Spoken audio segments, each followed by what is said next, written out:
নমস্কার বন্ধুরা, কেমন আছো গো সবাই? প্রথমেই জানাই সুপ্রভাত। আর এখন বাজে সকাল ৯টা। তো এখন থেকে আমি আমার আজকের ভিডিও শুরু করলাম। ৯টা বাজে কিন্তু কি প্রচণ্ড রোদ উঠে গেছে দেখো। দেখে মনে হচ্ছে যে দুপুর ১২টা বাজে। আর তন্নি করছে অনলাইন ক্লাস। ওদের না এই প্রচণ্ড গরমের জন্য এখন কি করেছে, ৩ দিন অনলাইন আর ৩ দিন অফলাইন করেছে। তাও সকাল ৭টা থেকে করেছে। আর মা তো উঠে গেছে, মা চা খাচ্ছে। তবে জলখাবার পর্ব এখনও শুরু হয়নি। তো আমি এখন জলখাবারই করব। আর জলখাবারে আমাদের রুটি আর তরকারিটা হয়ে গেছে, যেহেতু তন্নির বাবা টিফিন নিয়ে গেছে। তো সকালবেলা তরকারিটা একেবারে হয়ে গেছে। আর ওদের দুজনকে রুটি দিয়ে এলাম, দিয়ে এসে এবার আমি বসবো খেতে। আর দুপুরে রান্নাও হয়নি আজকে। গরমে আর কিচ্ছু ভালো লাগছে না। রান্না হয়নি এই কারণেই যে ওর বাবা খাবে অফিসে। ওদের বেশ কয়েকদিন অফিসে খাওয়ার এরকম সুযোগ আছে। তো যেদিন যেদিন অফিসে খায় সেদিন আর ভোরবেলা রান্না করি না। আর মেয়ে স্কুলে গেলে না হয় করে নিতাম, যেহেতু স্কুলে যাবে না সেই জন্য রান্নাটা বেলার দিকেই করব। তো জলখাবারটা খেয়ে নিই, খেয়ে দিয়ে করবো। আর আজকে জলখাবার হচ্ছে রুটি আর করেছি ঢ্যাঁড়সের তরকারি। তবে মেয়ে আমার মোটেই ঢ্যাঁড়স খেতে চায় না। ও সব রকম সবজিই খায়, কিন্তু ঢ্যাঁড়সটা মোটেই খেতে চায় না।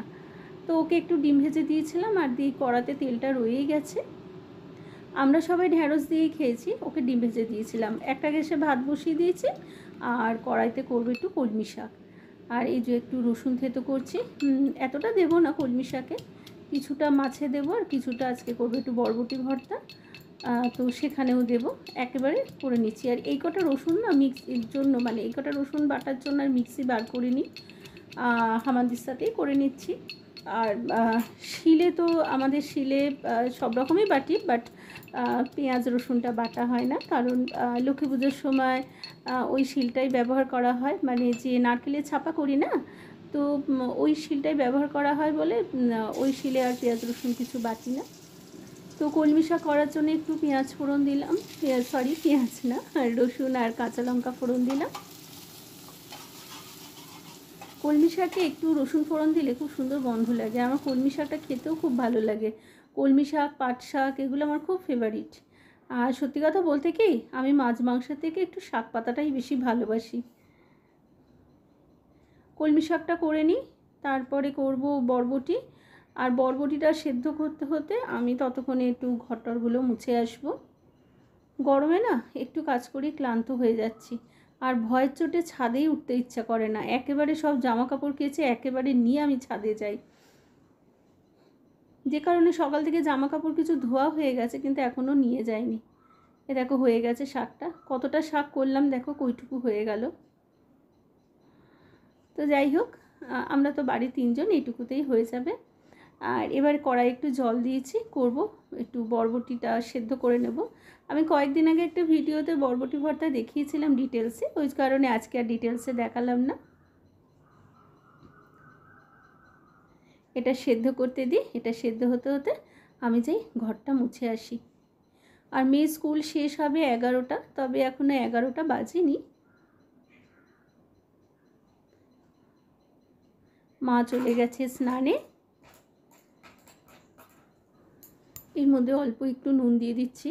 আর যে কোনো কিছু সেদ্ধ করার সময় বা ভাজার সময় না অল্প একটু নুন দিলে তাড়াতাড়ি হয়ে যায়, কারণ ভাজা বা সেদ্ধর সময় 50% সেদ্ধ মোটামুটি হয়েই যায়। বরবটিটা আমার সেদ্ধও হয়ে গেছে, আর শিলে বাটাও হয়ে গেছে। কড়াইতে দিলাম একটু রসুন ফোড়ন, আর একটু পেঁয়াজ আর কাঁচা লঙ্কা কুচিয়ে দিলাম। এর আগে একদিনকে যেদিন করেছিলাম সেদিনকে বরবটির সঙ্গে আমি কাঁচা লঙ্কাটা বেটে দিয়েছিলাম, কিন্তু আজকে আর লঙ্কা বাটতে ইচ্ছা করলো না। গরমের মধ্যে হাতে লঙ্কা লাগলে আরও চিবির করে জ্বলে, তো সেই কারণে লঙ্কাটা আমি কুচিয়েই দিলাম। তো চলো, এটা তো গ্যাস কমিয়ে কমিয়েই করতে হবে, না হলে পোড়া ধরে যাবে। আর বরবটি ভর্তাটা তোমরা ভাবছো হয়তো এত ঘন ঘন কেন করি, তার কারণ কি জানো তো? আচ্ছা, এখানে একটু নুন, হলুদ আর একটু মিষ্টি দিয়ে দিলাম, দিয়ে এবার বারবার নাড়তে থাকবো। এর কারণ হচ্ছে মেয়েকে যদি শুধু বরবটির তরকারি দিই খেতে চাইবে না। হ্যাঁ, কিন্তু একটু সবজি তো খাওয়াতে হবে। তো ওর জন্যই আমি এই রকম কায়দাগুলো করি, যে কারণে মানে যেভাবে খুশি ওর পেটে যেন সবজিটা আর কি যায়। আর কুকারে বসিয়েছি একটু সবজি সেদ্ধ, তন্নির আর ওর ঠাকুমায়। এ দেখো আমি বেশ অনেকটা আদা একসাথে বেটে ছোট্ট টিফিন বক্সটায় রাখলাম, এবার যেদিন যখন লাগবে সেটা ব্যবহার করে নেব। বরবটি ভর্তা হয়ে গেছে, এবার মাছগুলো করে নেব।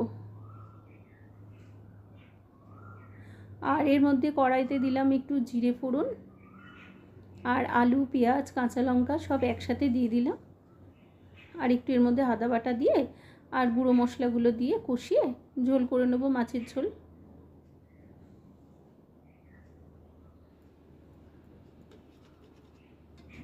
পাতলা করেই একটু ঝোল করলাম, যা গরম পড়েছে বেশি রিচ না খাওয়াই ভালো এখন।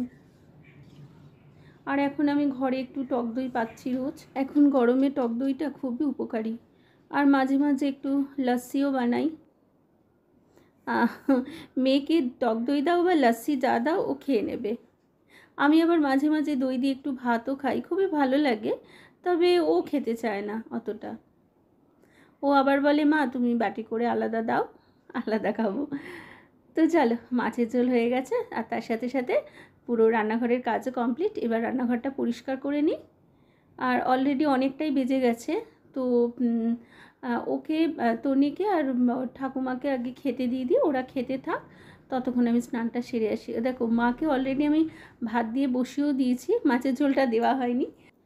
মাছের ঝোলটা ওনাকে দিয়ে আসি, আর মেয়েকেও ডেকে নিই। ও প্রথমে বলেছিল আমার সাথে খাবে, তারপর আমি বললাম থাক খেয়ে নে, কারণ খেয়ে দিয়ে একটু রেস্ট নিতে পারবে। ওর আজকে দুটো পড়া।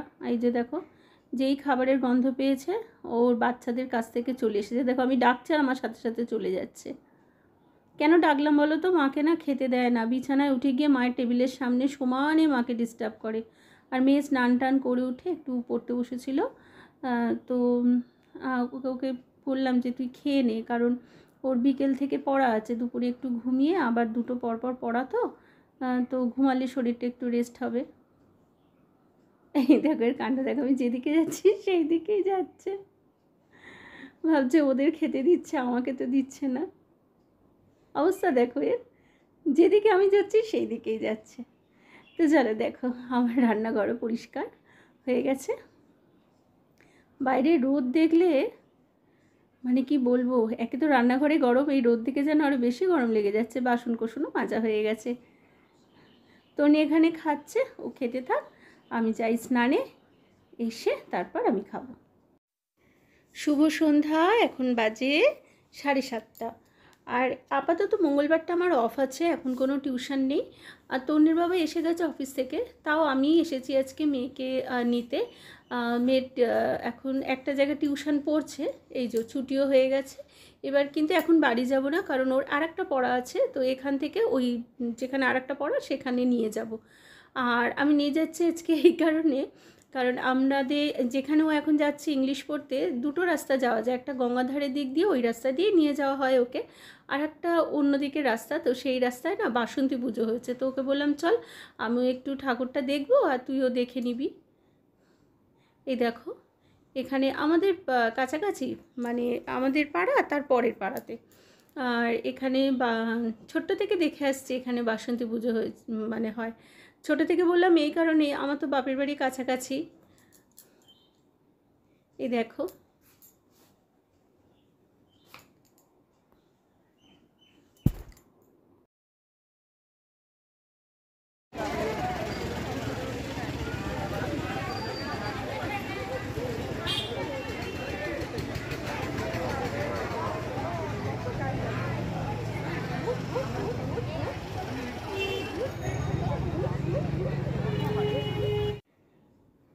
ছোটো থেকে শুনে এসেছি এই বাসন্তী পুজোই নাকি আসল দুর্গা পুজো। যেহেতু এটা রাবণ করেছে, তাই সেভাবে জনপ্রিয় হয়নি। আর আমরা যেটাকে দুর্গা পুজো বলি সেটা অকাল বোধন, মানে সেটা দুর্গা পুজোর নাকি সময় নয়, যেহেতু রামচন্দ্র করেছিলেন, তো সেই কারণে ওটা বেশি জনপ্রিয় হয়ে উঠেছে। তো সত্যি মিথ্যে জানি না, যা শুনেছি তাই বললাম। কটা বাজে বলো তো? এখন রাত্রির বাজে 10টা। আর আজকে আমাদের সকলের খাওয়া দাওয়া কমপ্লিট। ভাবছো এত তাড়াতাড়ি কেন? যেখানে 10টায় আমি রান্না করতে ঢুকি, তার কারণ হচ্ছে আজকে বাড়িতে মেজদি এসেছিলো, মেজো ননদ মেজো নন্দাই এসেছিলো।